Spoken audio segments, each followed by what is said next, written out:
Let's be honest. If your account-based marketing playbook feels like it's running on fumes, you are definitely not alone. The old model of just trying to personalize your way into big accounts, it's pretty much broken. So today, we're going to break down a new, way more powerful model, Partner-Powered ABM. And it's built not on more marketing, but on pure, simple coordination. So why should you even care about this? Well, let's just start with this one number, 46%. According to some pretty deep research, that's how much faster deals convert when they're partner-sourced. 46%. That isn't just a small bump, you know. That's a fundamental shift in how fast you can close business. So you've got to ask yourself, is your current partner strategy leaking value? I mean, are you just stuck trading logos and co-hosting webinars that don't really go anywhere?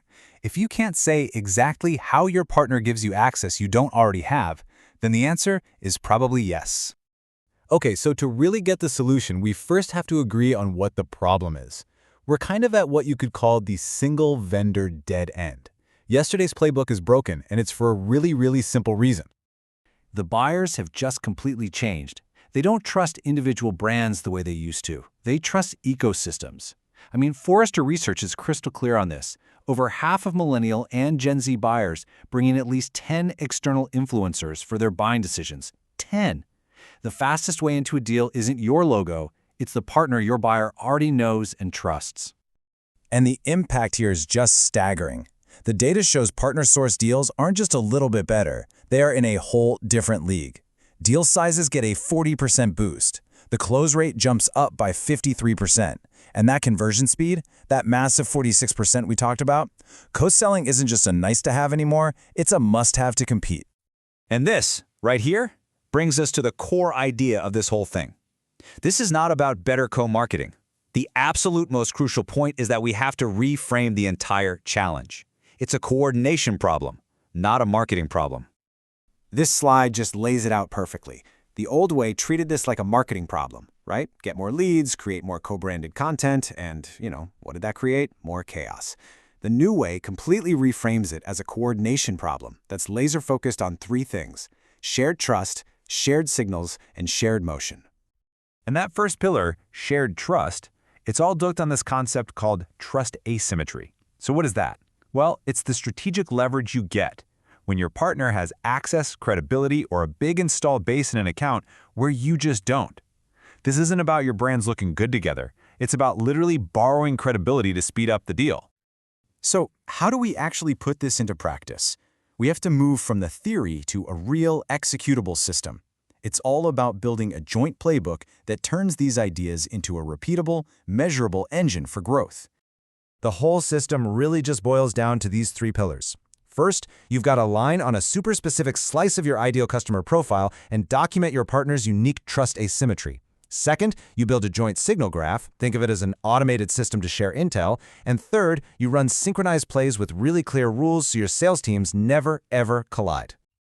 Okay, let's make that signal graph idea a little more real. It's not just some spreadsheet with a list of leads. It's a dynamic system.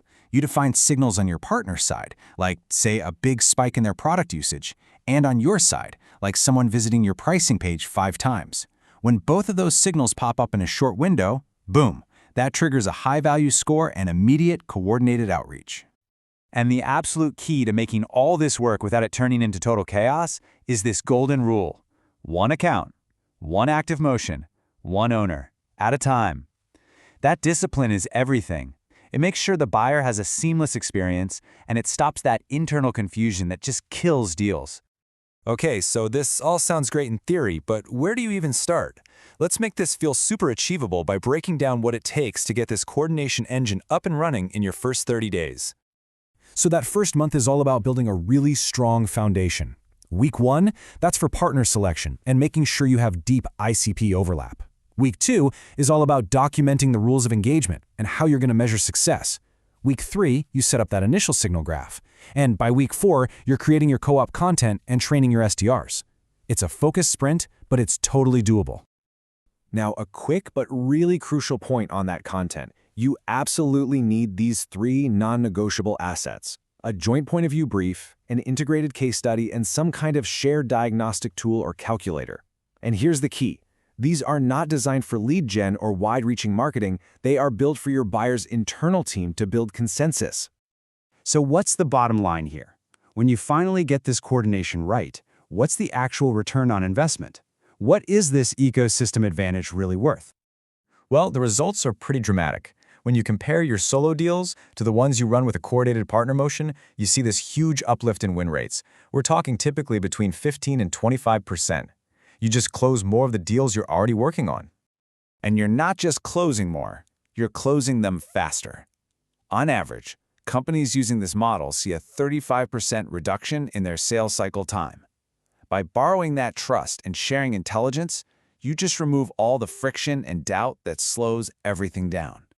If you take only one thing away from all of this, let it be this. This is not just a new flavor of co-marketing. This is co-selling, but it's been fundamentally re-architected for how B2B buyers actually make decisions in the real world today. And hey, don't just take our word for it. Gartner is predicting that by 2026, the main way companies will compete won't be as individual firms, but as part of an ecosystem. So this isn't just some new tactic. It's a huge strategic shift in how business is going to be won. Which really just leaves us with one final, pretty direct question. Your buyers are already making decisions this way. They're operating inside an ecosystem of trust. The only question left is, are you going to meet them there?